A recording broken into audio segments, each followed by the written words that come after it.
Good morning, my friends. Coming to you live from Yorba Linda, California. And is it like The lighting is just kind of yeah, it's like it bad. changes every day. Yeah. It's so bizarre, and we don't really change anything. No, I think it's this light bulb, the ring light thing. It likes to mess with us a little bit. Hey, good morning. Oh my gosh, I have a few things to say about last night's service at Calvary Chapel, Chino Hills. Jack wasn't there. We had Mark Furyk. No, Frank Turk. Frank Turk. Sorry, Frank Turk was the guest pastor, but some good stuff came out of yesterday's stuff. I've been thinking about it all day since yesterday. Wow, look at us. Now we're look how blue. bright. Bring the light. Go to livingfearlessdevotional.com. That'll take you to the audio podcast for this live broadcast that we do every day. In case you miss it, it'll remind you when it'll share with you when it goes live and has the broadcast there for you.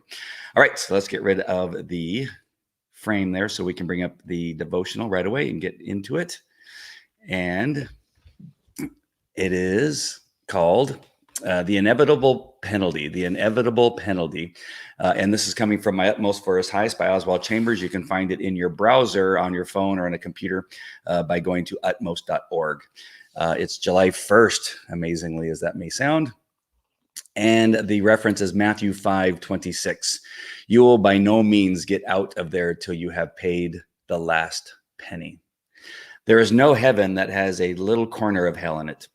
God is determined to make you pure, holy, and right, and he will not allow you to escape from the scrutiny of the Holy Spirit for even one moment. He urged you to come to judgment immediately when he convicted you, but you did not obey. Then the inevitable process began to work, bringing its inevitable penalty. Now you have been thrown into prison, and you will by no means get out of there till you have paid the last penny. Yet you ask, is this a God of mercy and love? When seen from God's perspective, it is a glorious ministry of love. God is going to bring you out pure, spotless, and undefiled.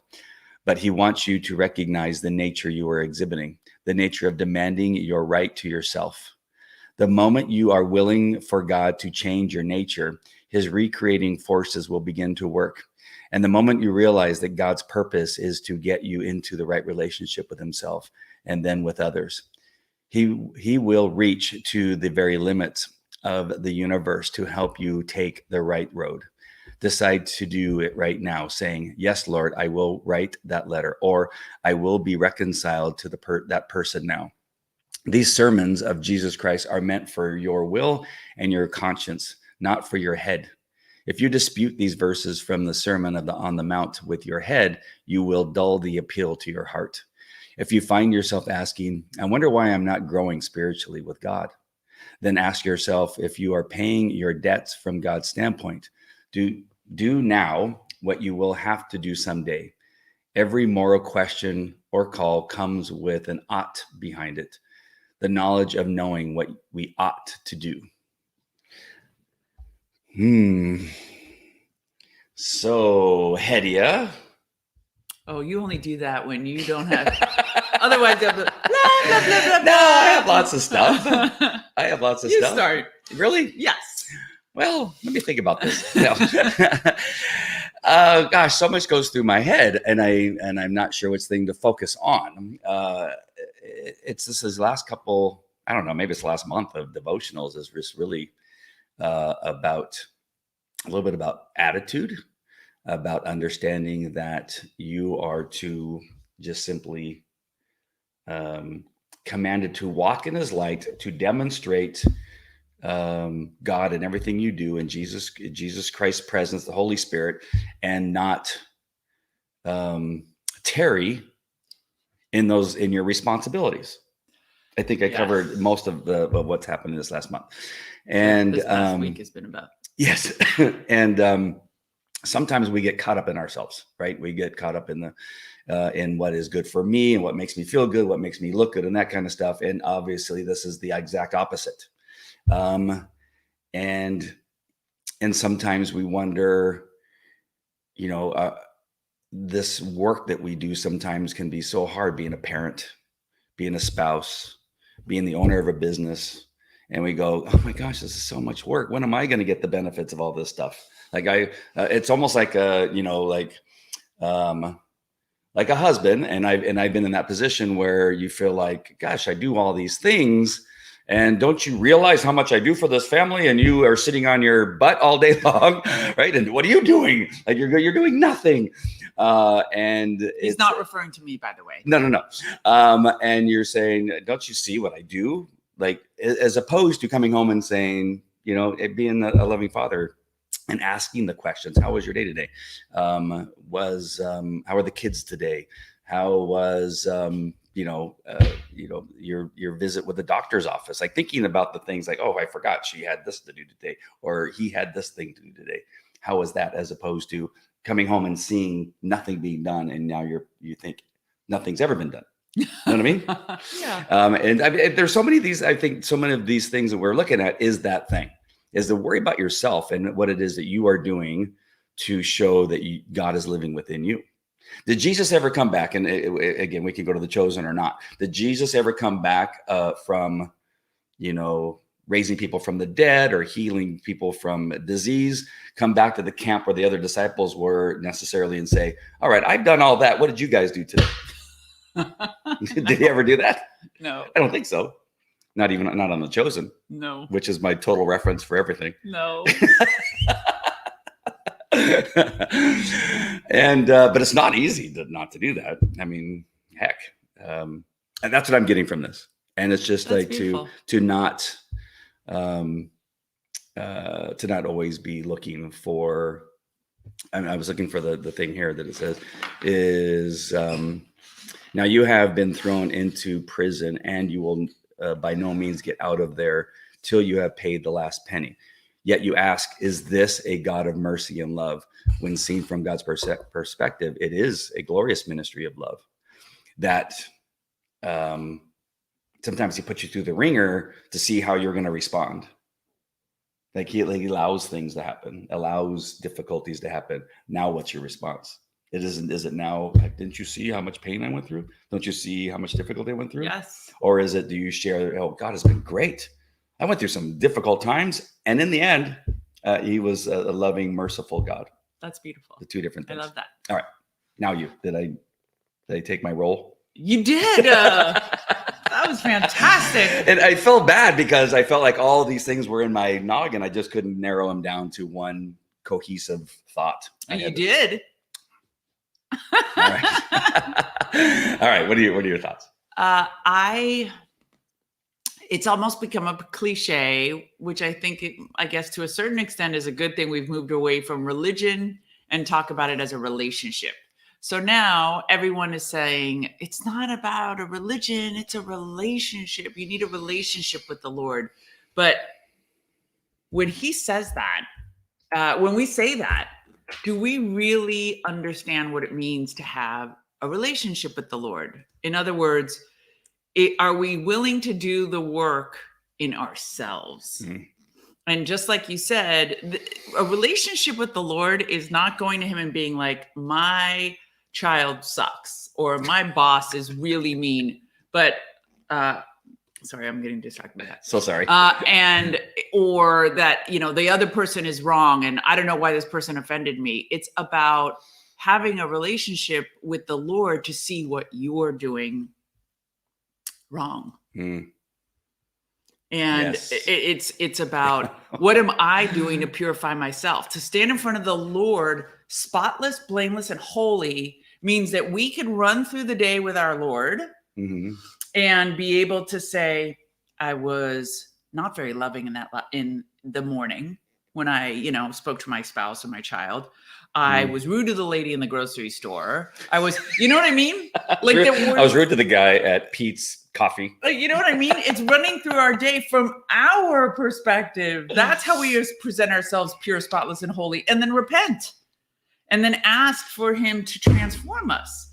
But if we run through the day with the Lord being like, why did she do that to me? Why did he do that to me? Why is nothing going right? Then are we truly willing to be transformed? Because Oswald's saying, when you really are willing to be transformed, he will go to the ends of the earth to transform you. So his recreating forces begin to work. And the moment you realize God's purpose is to get you into right relationship with himself, then with others, he'll reach to the ends of the limits of the universe to get you on the right road. In other words, our relationship with him is about being like him, demonstrating his righteousness. That's a right relationship. Right relationship isn't Jesus is my complaining buddy. Right. Gimme, my name is Jimmy. You know what I mean? I love when you say that. That's my favorite. That is not right relationship with Jesus. The right relationship with Jesus is, did I manifest you today, Lord? And if I didn't, help me, because your power is made perfect in my weakness. I am capable of nothing without the righteousness of Christ that lives within me. How do we walk that out? I don't know. Yeah, I know. Because I was so happy with myself this morning being a little pissy at the guy at the Pete's. I know. So sometimes I walked in, I said, sometimes evil feels good, but only for a moment. Did it really feel good though? I don't know if it really felt good. I laughed. What the heck? I laughed at my the words I used to describe him, which you asked me do you think maybe he had something going on physically or mentally? Right. Which is the first place that I should have went. I could see the barista, the guy, and he had his head down. It was pretty crowded. He was working. It was pretty crowded. And he's like, yeah, such a hard job. And he's like banging stuff, whatever they do. And he's doing stuff, and he takes the 2 drinks and he just sets them on the counter, and then he goes back to making 2 more drinks. There's somebody else responsible. Right. Normally what happens is they go, Andy, your order's ready. Freddie, your But not the barista guy, the other person. Somebody's supposed to do it, right? And then he goes back, and I'm kind of like, I stand up and I'm waiting, and I saw that he put 2 Splenda in 1, and he marked it, and I go, I'm pretty sure those are mine, but I don't want to. Especially with COVID, you don't want to grab somebody's and realize they're not yours and put it back down. Yeah. Whoops, that's not mine. So I stood there with a quizzical look at my face, and the lady who took my order, the cashier, she looks at me and she looks over at the guy and she goes, "Are those the extra hot and the whatever?" And he goes, like I couldn't hear him, and neither could she. And she goes, "No, are those the 2?" Like she had to repeat, and then she looks at me like and makes a face, and she goes, "I think are those the hot?" He goes, "Yes, that's hot," and he got like a little snippy. Yeah. And so that's when I had my reaction, which again is the opposite of what I think Oswald is saying, is that sometimes we, not today's devotion necessarily, but past, is that like, what's going on with that guy? Is he maybe? No, that's today's too. Lord is like to be in right relationship with him. Meaning, Lord, what can I do for this person right now? What is going on with this person right now? Rather than being in our flesh instantly and being like, God, you're really annoying me. Yes. Danielle says, and I'm going to come back to what we were just talking about. What does Danielle say here? We still need to obey God and hold him in reverence when we have a relationship with the Lord. Our earthly relationships tend to be very selfish. Oh, that's perfect. That's the point, is that we could make our relationship with the Lord selfish because of that, because we just want to use him as a therapist to complain about everything that's wrong. Which this kind of brings me, and I'm doing a little bit earlier than I thought I was, but yesterday's message from Frank Turek, which was a great message. He's a great teaching pastor in the sense that he often brings up PowerPoints and things like that. He was talking about atheism to start, and the arguments against God and the arguments for God, arguments against Christianity and for Christianity. And he says, I'm going to take questions now from the audience. And he had people come up. There was a gentleman by the name of Bobby that came up, and he said, "Is it okay that I constantly think about dying? That I long for death. That I long for death because I just want to be with Jesus. I just don't feel that it's right for me to be here on the planet." And it was like everybody went. You hear the whole church go, and people like even started crying. You can hear them begin to cry for this gentleman. But Frank's answer was fantastic. But that reminds me of what if the barista that was dealing with this day was Bobby. Exactly. That his focus is difficult because of the things that are going on in his mind that are making his day. Did he wake up thinking he might kill himself? Did he wake up thinking that it's better not to be on this planet and to be in heaven? And here I maybe, which I didn't, would have said something like, "Hey, dude, come on, Get your come on, act bro. together. Whether, maybe you should work somewhere else." Like I could have, but which we've Well, heard people here- say, and that could be the thing that triggers them or sends them over the edge. And then now, as a Christian, I caused somebody to make that final decision potentially because he was Bobby, not.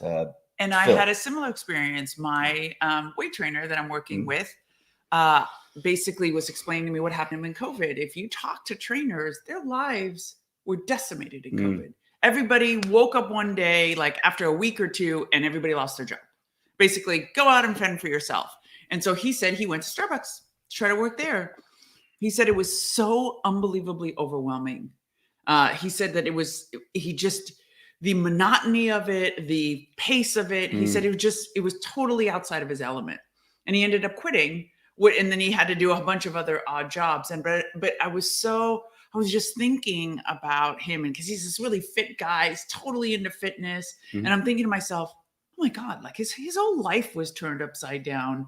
I mean, a lot of people's life was turned upside down, but he could have been one of those guys at Starbucks that we would have like been so annoyed with. Right. That, what are you doing here? And then he could turn around and be like, I don't want to be here. I don't belong here. I actually don't belong here.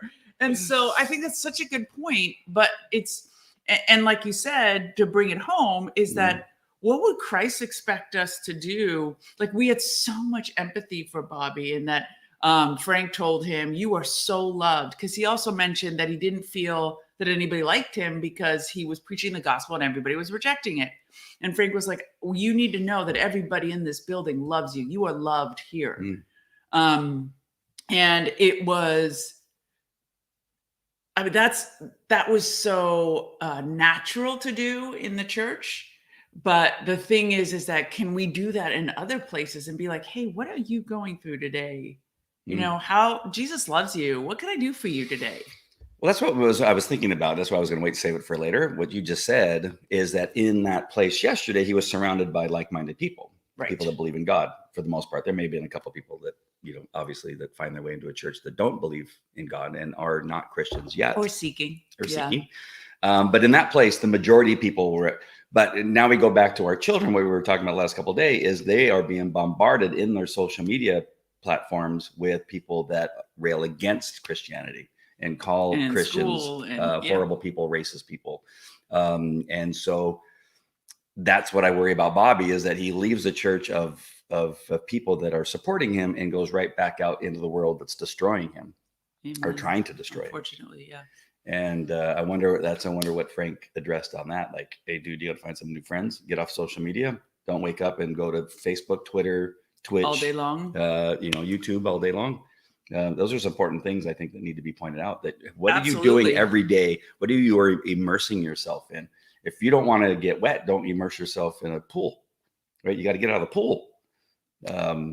If you're doing something like that on a daily basis and just destroying your mind with what you've surrounded yourself with, that's an important step to take. Absolutely. It's like an alcoholic going into a bar. Like, exactly. You're not. You shouldn't probably go in the bar. And I mean, also, I like this question that Oswald asks at the end. If you find yourself wondering, why am I not growing spiritually? Then asking yourself, are you paying your debts from God's standpoint? I gotta admit, I don't think of it that way. Like when I sit and think about why I'm not growing spiritually, I sit and I pray, or I think about the Lord and I'm like, I need to do more. Never thought about my debts. Maybe maybe some of them may be debts in the sense that like, oh, how do I make amends to this person because I hurt them, or whatever it may be, or I've neglected some of my friendships that are important. But how often do we sit down and say, have I paid my debts? No, I don't mean like money debts. I'm saying, but have I paid my debts to people around me? Have I become in right standing with people according to how Jesus sees me? Wow, that's a good question. I know. Hey, Formal Foundation, nice to have you here from Twitch. I love to have people from Twitch. You never know where it's going to go. So Formal Foundation, tell us a little bit about yourself, if you wouldn't mind, and let us know where you're at. And yes. Did you come thinking we were talking about CBD? Or possibly. Jesus, the We're talking natural about Jesus. CBD. We're talking about Jesus. Spiritual Yes. CBD. Yeah. How do you, like, what would you do to pay a debt to somebody? What's an example of that, to a person? Oh, nice. Oh, sorry. I'm going to answer that after he says it. He says, I came in thinking it was a place that deep conversation could occur. Awesome. Absolutely. So how do we pay our debts to people? To me, actually, I thought about this. Non-financial. Financial. Yeah. I actually thought about this the other day when I invited my friend to lunch. Is people like Danielle and my friend Cassandra have poured a lot into me. They have given of their lives, of their hearts, of their love, of their knowledge. And I missed her. And I said, I'm going to invite her to take her to lunch, because it occurred to me that, when we, in our new relationship, building a new life, you become, and I find this quite often, you become so self-absorbed. And we had a couple of devotionals about this, where you're constantly worrying about yourself. Am I good enough? Am I being nice enough? Is everything going right? Oh Lord, I'm uncomfortable. It's like, it's so self-absorbed that it's really important to stop that and just think about other people. What act of service can I do? How can I be a blessing to someone else? So we can get out of our own head. Yeah. So to me, that was repaying a emotional debt or a personal debt of service. That's good. And she asked me, she's like, why are you paying? And I was like, because you've done so much. See, that's financial again. No, meaning like, why did I treat her? Yeah. But the whole motive behind the entire lunch incident was like, I just want to repay your selflessness to me. You know what I mean? So that's what I mean by a debt, is that repaying that debt of gratitude. Yeah, formal foundation. That's one of the things that define financial as money is just a human construct. Isn't any I'm guessing, or take some, any give or take, somehow financial. Interesting concept. Yes. Wow. You give and you get. Yeah. Does money need to actually change hands? No. Maybe not. Maybe not. That's why Oswald refers to it as you paying debts. And that's why the Lord said, I'll make you pay every last penny. It doesn't mean you have to be, I'll tell you, I'm going to confess one right here. Okay. Right here on the live. I am not in right standing with my brother. Partially, and every time we read this, because we read it yesterday, Matthew 25-26, the Lord's like, get right with those relationships, because if you go to court and you go in front of a judge, I may make you pay every last penny. You know what I mean? And so I think about it, and clearly between me and my brother, he's done some mean things. I've done some mean things. At the end of the day, if we went to a court, who knows how it would shake out, like I'd like to think I'd win, but you never know. But the point is that I struggle with how to make that relationship right, and it's something I've made a personal commitment to figure out, but that's something that comes to my mind constantly when I read that. Yeah. And it's not financial. So the things between he and I are not financial. But sometimes you have to count on the other person being a willing participant. Oh, and he is the thing about my brother is that he will never say no, because spiritually and just his ethos is to be a gracious person. So if I made the initiative, he would never say no. So what are you waiting for? Just the awkwardness of it. Yeah, me too. I have the same thing going on with my family. Yeah. Right? Yes. And it's interesting because his daughter, who I adore, all of his children I adore, and I'm grateful that it hasn't affected my relationship with them. But she texted me last night and she said, I will choose a day. I will drive all of us down there so we could see the house. And she was referring to my parents, because, my parents wouldn't drive out here. And Zara, my daughter, gets extremely sad that my parents have never seen our house. And she's like, I'll drive us all down there. And it occurred to me, wow, the way she said that, it could clearly be my brother too.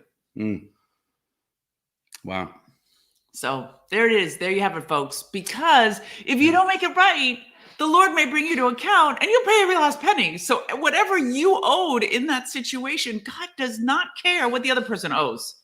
He will make you pay, because as a believer following the Lord, expected to be blameless and holy and spotless in his presence in judgment day, he will make us account. Wow. So did we do enough to settle the account? And even if the person rejects it, are we right with the Lord in the relationship? That's where I came up with that idea, is because I lived at my house for 15 years. None of my immediate family has ever been to my house. And I've invited them several times. That's what I mean. I invited them and invited them and I invited them and I invited them. Well, then you did your part, right? And they never showed up. So it's like you're trying to pay the debt, but it's not happening. I've gone out there where they live.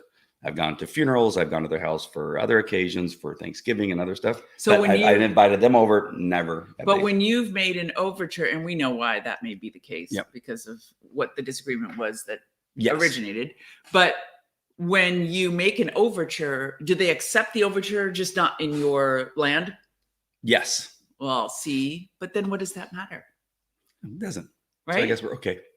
No, meaning like it's worth continuing trying to make the overture of the relationship, but it doesn't matter where it occurs, because if that's the sticking point for them, that piece of land, which actually would not be the case, because if it would be here, it may be not an issue anymore. But if it's a neutral place, you know what I mean? Then what does it matter where the physical property is that you hold the meeting? I mean, for half that 15 years, it was just me and the kids. So the sticking point was gone. No, but the place is still a sticking point for them. But what does it matter to you? In other words, in right standing with the Lord, does it really matter for your relationship with the Lord? Or is that your flesh being irritated? It's my flesh being irritated. Exactly.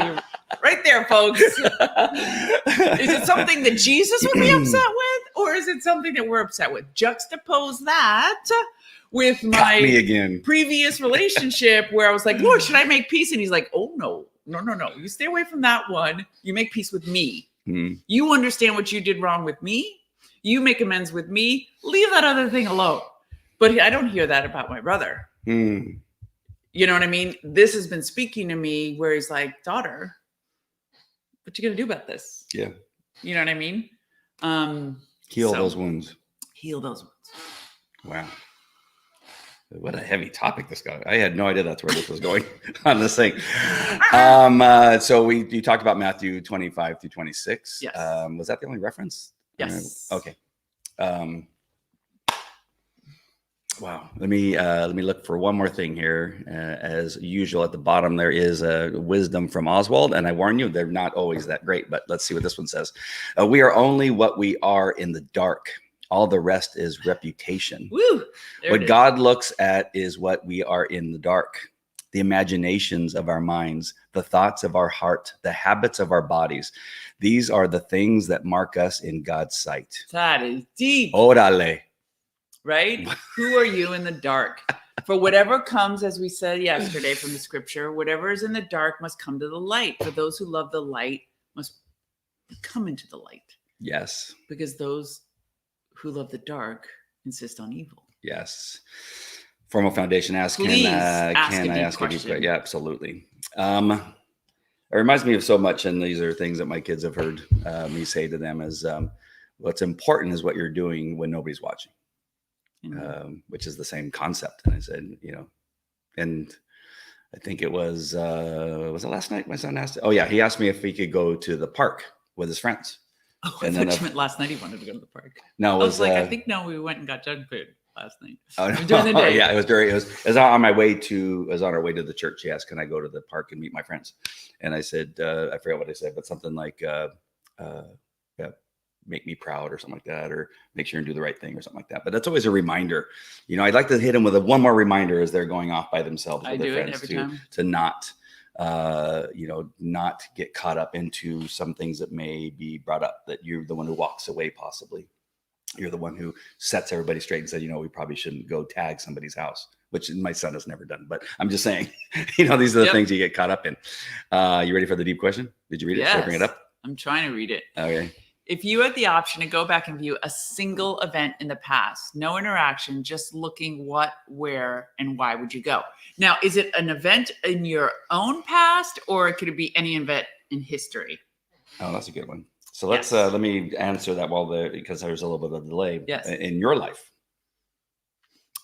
In my personal life. Yeah, I'm going to ask that. I'm going to add that. Where, what, why would you go?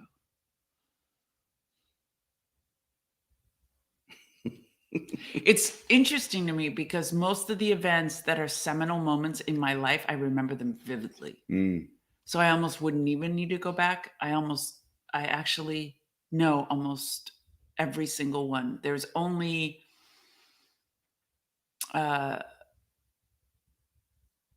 traveling back to before you were born. Remember, you cannot interact. I actually can't. I can't think of it. I can't think of one that was in my own life that was. I want to go back into the room of the founding fathers of this country and the discussion on what should be in our Constitution. I want to be in that room and see, because I've heard new things. Outside of your own life. Yeah, I thought you were going to talk about yours. Well, he says back before you were born, and so that's what made me think about that, because I always think about I want to be there and hear what they argued about back and forth. Because some people wanted to stay with the British, and some wanted to start their own country. During that period of time, not necessarily that one day of. I totally agree. Right, just sit there and listen and see what the arguments were of why some people would love, wanted to stay with the kings and the monarchy, and why others thought, I know I'm fairly confident in my entire life. I've always been, an American, and love our independence and love the fact that we are, the freest country on the planet. And to tell you the truth, if it was outside my own life, I'd probably choose something similar, whether it was, the creating of the Constitution or deciding to go to war with the British. And then for personal, even before I was born, I wouldn't want to see my mom and dad having sex, but I'd want to see what the decision was about having me or not having me, because I've always been told that I was a mistake. And so I want to be there the day that my mom found out she was pregnant and saying, "Oh, look we finally are having our fourth child, and his name will be Andre, which is my real name." What about in your own life, since you were born? I don't know, but that's the most important thing, because I've always been told that was an accident. Wow, that's a good one. The way you asked me, the question you first asked me, and what incident in your own life would you want to go back and see? It's a whole day of events, and it was the day that I shoplifted at Kmart and got caught by the manager. I want to see the whole thing again, because it was a probably the life-changing moment of my entire life. Wow. It changed everything. Wow. I got heavily punished. I got punched. My dad punched me in the face when he found out, but everything about it was so important to me becoming a police officer, and my memories always go back to that time. And I remember the song Benny and the Jets playing on the radio there in the corner of the kitchen when I walked in after coming back from Kmart after the incident with my dad. Yeah. Talking to the manager about how they watched me steal something. It was a handlebar, one handle grip, not two, one handle grip, because I only needed one. I didn't steal two because I only needed one. And I remember walking in and hearing Benny and the Jets, and my face still was like hurting. My sister goes, "Oh my gosh, what happened to you?" And I get caught shoplifting, and Benny and the Jets is playing, and I hear that song. But I would you remember it so vividly because I want to see how much of that. I mean, is that everything that happened? I mean, sometimes we have our own memory of what happened, and I just wanted to make sure that is exactly how it happened. I guess I remember almost it was a whole series of events. Yeah, that's seminal moments in my life. I remember that vividly. Yes. The only one I don't have is the one when I was 6 years old that I would probably want to go see again. 4 years, 5 or 6. Yep. Okay, so Formal Foundation has that. Wow, you represent. See, asking this question is always interesting to hear people's views, because there's 4 different type of people who answer. One, people want to go back and see family again. Yes, if people have passed away, I could see that. People going back to rewatch an event they missed. Oh, that's interesting. People who want to Being go drunk. back to get new information, what was said when. That's fascinating. And 4, people who want to go back with evidence to popular topics. If everyone fell into this category, eventually nothing would be a mystery. Oh, yes, very true. I guess that would be maybe the one in going back to the men making decisions about our Constitution. Yes. I just wanted to. I mean, of course, there's a lot of stuff in the Bible I'd want to be at. I mean, that's if we're going to go back that far. Oh, absolutely. As long as I can look from a safe, because some of it is pretty dangerous in those times. Right? Pretty risky going back in time. But yeah, for sure, some stuff in the Bible. But I think as far as our country is concerned, I think that I want to know. I want to hear the discussion, the arguments. Even when they go outside, like on a break. Okay, we're going to take a break, and then they go out and they say, Right. "Okay, listen, John Adams, you need us to Tom come on our Johnson. side. You need to come. What are you doing? Yeah, what are you doing, you dummy? They're going to cut your head off, Yes. if we allow them to come back. I mean, I just want in the restroom. I want to be in there when they're talking to each other. I just want to be there during that whole thing. So great. Thank you for that question, Formal Foundation. I'm not sure if it's a man or woman, but it doesn't really matter. One last one. Go ahead and read that one. See, the opposite question to this, which can get pretty dark, is if you go back and remove a single item that could cause a different timeline, what would you remove? Yeah. No people. Yeah. See, that's a really hard one. Because for me, probably the one I would want to remove, I can't. Because it would change everything. It would change everything. Today. It would literally change Yeah, I would everything. change nothing. But there's a couple of events I do not care to discuss on camera that I'd probably want to remove. Not me. I thought that for a period of time, that there were some things, but it would change everything. I might take you back to that Ray Bradbury story. I forget what the title of the book is, the story is, but it's where they go back into time and they're walking on a walkway that's been created so that they don't disturb anything. And somebody stepped off the walkway and killed a butterfly, and it changed history. Sure. That one movies like that. is that because I love where I am now with us and Yeah. my family and my kids and everything that's building. Like I can't wait to see, well, I do want to wait. We're getting too old to wish our life away, but I don't think I could and would at this point want to change anything. There's some pretty tough times and some pretty periods of time in my life that were pretty bad with financially and losing everything and all that kind of stuff. But I think that it's all necessary, and I think it all has to be, or else I wouldn't be here with you. You change any of those things, I wouldn't be here with you. Oh, No. I love that. Nothing. So I will change nothing.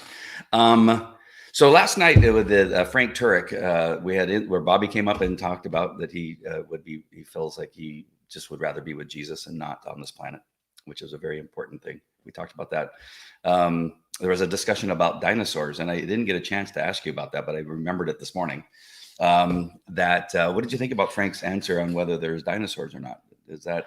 Or what are your thoughts on dinosaurs? I love this because Pastor Mark brings it up all the time in his sermons. So the pastor that we follow is like, every time I talk to young people, all they want to know is, can I smoke pot? And what about them dinosaurs? It's like, why do all young people care? It's like, the pot I understand, but the dinosaurs? Land animals? Yeah, okay. This sounds like a perfectly plausible. Frank's response was, the Bible doesn't mention everything explicitly, but the Bible did refer to land animals. So to me, the dinosaurs are not such a strange question. When God parted the Red Sea, destroyed all of humanity and Noah, and Lot destroyed Sodom and Gomorrah like sand. Mm-hmm. So to me, kill the dinosaurs is not such a weird thing. I don't find that so hard for God. I mean, God incarnate, wrapped in flesh, came down as Jesus, died on a cross, rose again, came back. I mean, like, the miraculous nature of God is not strange to me. So yeah. I did like his answer because it actually made me feel better about it. Right? Because he made a very common sense kind of statement and says, not everything's on the Bible. Right. I mean, it's a guide, it's a manual about how humans are to live their life.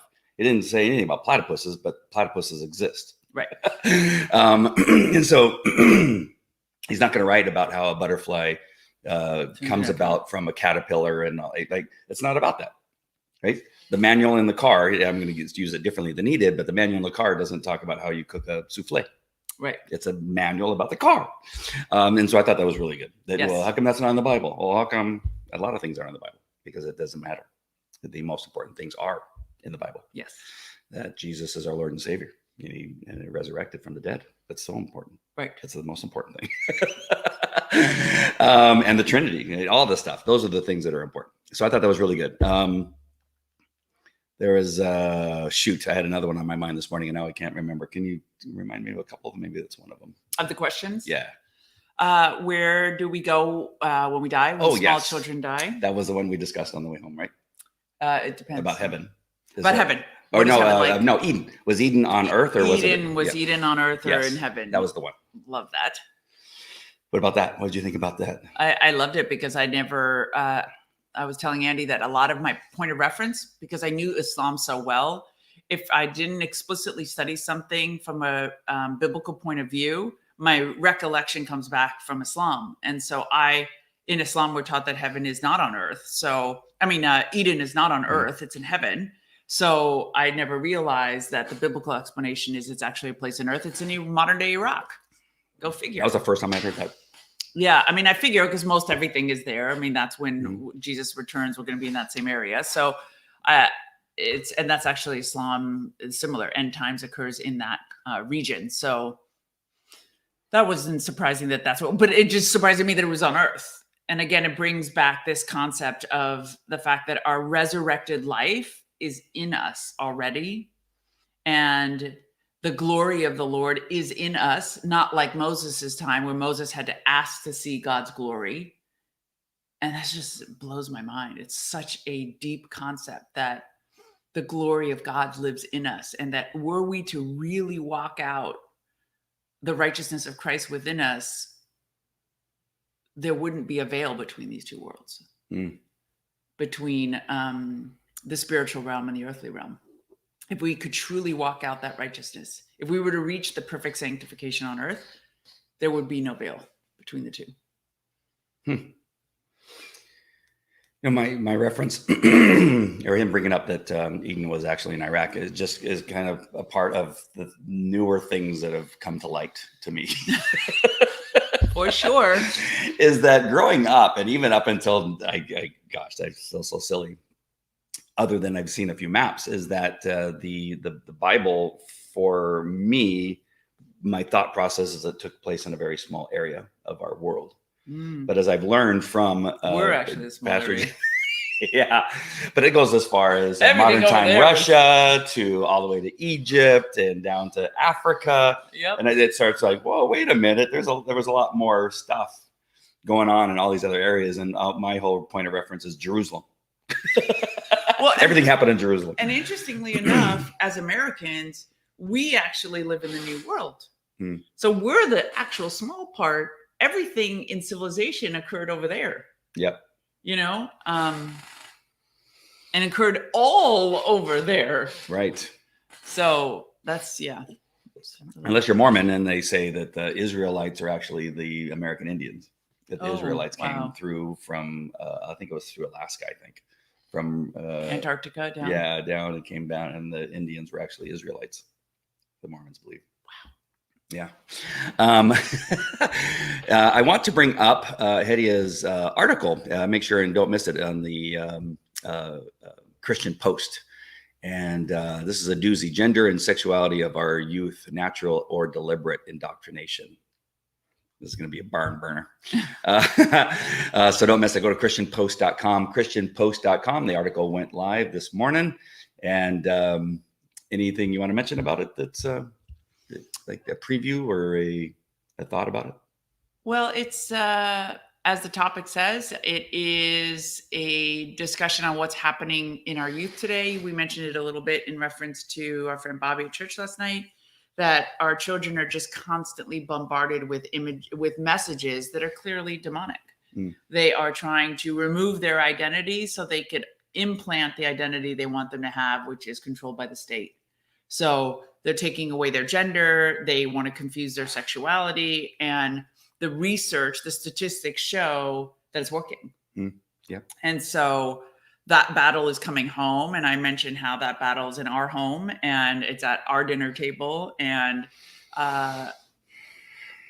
I invite everyone to figure out if that is in your home too. I think a lot of times we don't communicate with our children to find out. There's not an open space or an open dialogue for them to have a chance to bring up these topics. And so I think it's really important, and extended family members, so that we could identify who's struggling with what. Frank actually told a story of how he was contacted by this Marine father who said his daughter was the star Christian pupil all of her early life. And it wasn't until she went to college, 4 weeks in, decided she didn't believe in God anymore. Yeah. 4 weeks. 4 weeks. To get an entire, 20 Lifetime. something years, 21 years, 22 years, depending on how long, when she went to college. 22 years of it was done in 4 weeks. Crazy. And I gotta say, I'm so blessed that because I came to Christ later, and because I knew, and the Lord prepared me to constantly have to debate the validity of the Bible, that my daughter went to Christian schools as well. And I mean, for the past 3 years. And so as soon as the topics would come up, like, cause she had a bunch of atheists in her classes, I would quickly refer her to the validity of the Bible and how these events did transpire based on the historical accounts, and how the prophecy of Jesus is in the Old Testament. Like all those discussions that you and I actually have with my daughter, because she's confronted constantly with the fact that God is not real. And everything in the Bible's these funny stories. They're allegories, metaphors, or things that people made up in order to make God real. So it's just really important. So Frank's general point was, know the Bible well enough to defend it. Don't just give your child or people the answer, well, it takes faith. This is not just about faith. God is evidential. Well, they're really, and we're 6 months going on our 7th month of this administration, which is making it easier for all these little tiny things. Tiny, they're huge.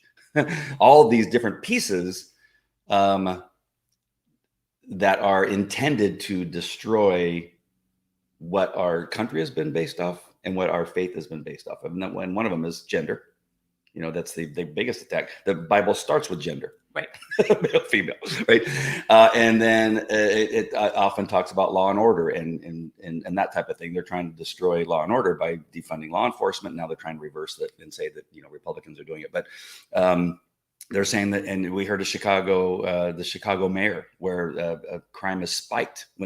And she, in fact, is now on the news saying, oh my gosh, no, it's getting lower. There's less crime in Chicago than ever before. Like, what are you talking about? And then so this destruction and this idea that we don't need law and order, that criminals need to be released, that we no longer need to have laws because it's bad for a certain race of people. Yet the race of people are going, I don't know what you're talking about, but we want more police. And then we look at schooling, education. They're saying that there's no right answer, that having a right answer is racist. Requiring a right answer is racist. Even and there's no such thing as truth.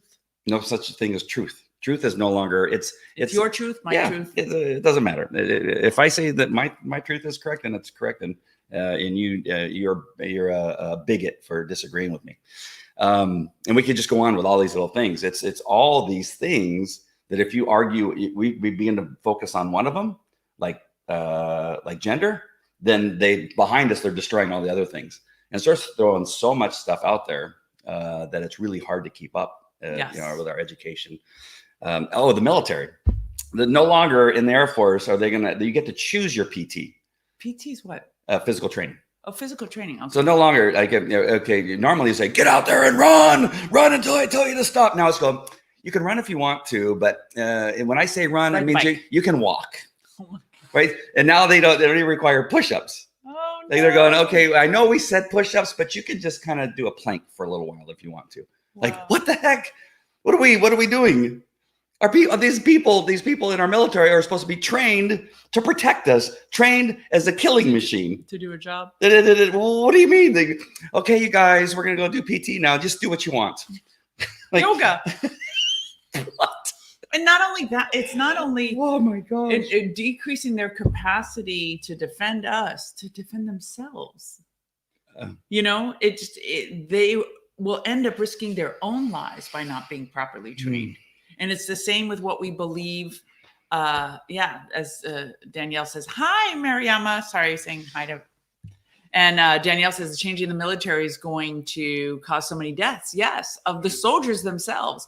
It's the same thing we tell our children, where this lack of gender identity, choosing your gender based on a multiplicity of factors, leaving a child confused about what their gender is, does not put them in a better position. It weakens their stance as a human being, as a creation in God's image, with the power and courage that comes from being that trustee on earth that can trample serpents, that could heal the sick, cure the lame, and cast out demons.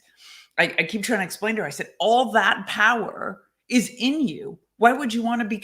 Why would you want to lose it all and be like, I don't know, I could be anything. I could be a mouse. I could be I'm a girl. I'm a boy. I'm a half girl, half boy. I don't know if I want women. I don't know if I want men. I want all of them. I want none of them. Like, basically, it's confusion so that they hold on to nothing. Yeah. Ultimately, that's the goal. It's not confusion so that they're empowered. It's actually confusion to deconstruct. But it's convincing them that that's what's happening. That, and then you're taking a total race of people and convincing them that they are oppressed, constantly being told they're oppressed. You got these Ivy League school. I can't remember. It's not Yale. What's the other? Princeton. Princeton has made it so that if you are of a certain race, you no longer have to pass their entry exam because it's too hard. Like, what kind of message does that send to that group of people?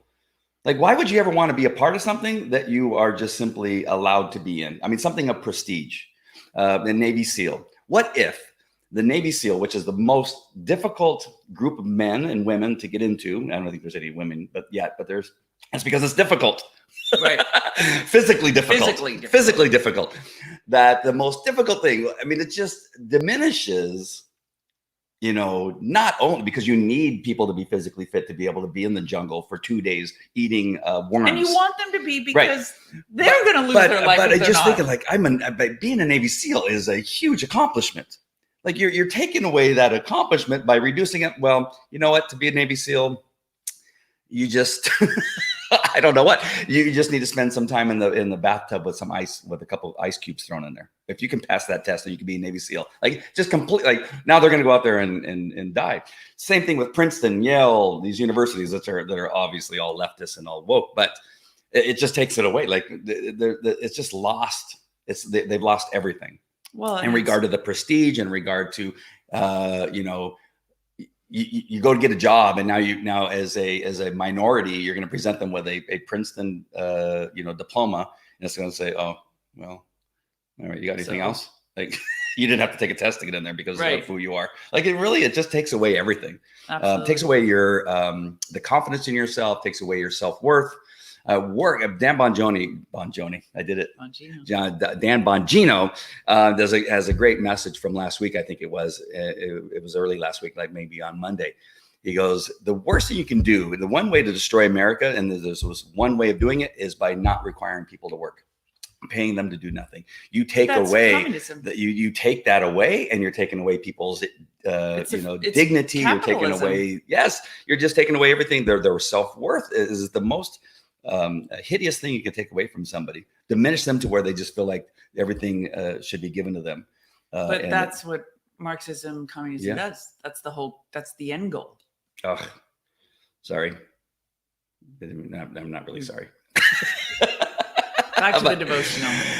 But I mean, we were talking about what was happening yesterday at Calvary Chapel, Chino Hills. Wednesday's message, again, it's Frank Turek.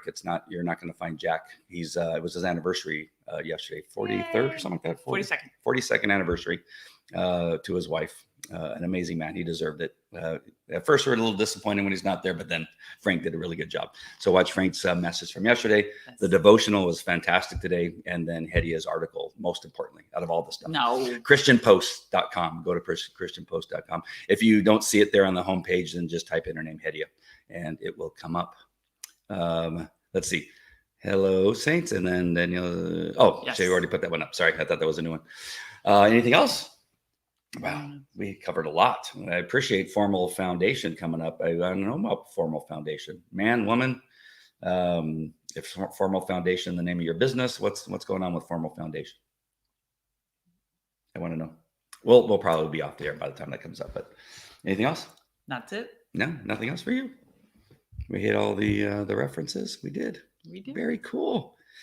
All right. Well, you guys, what's today? Today's Thursday. The 1st of July. 1st of July. Happy Independence Day coming up soon, folks. Yes. We're Be going to be safe. at a friend's house.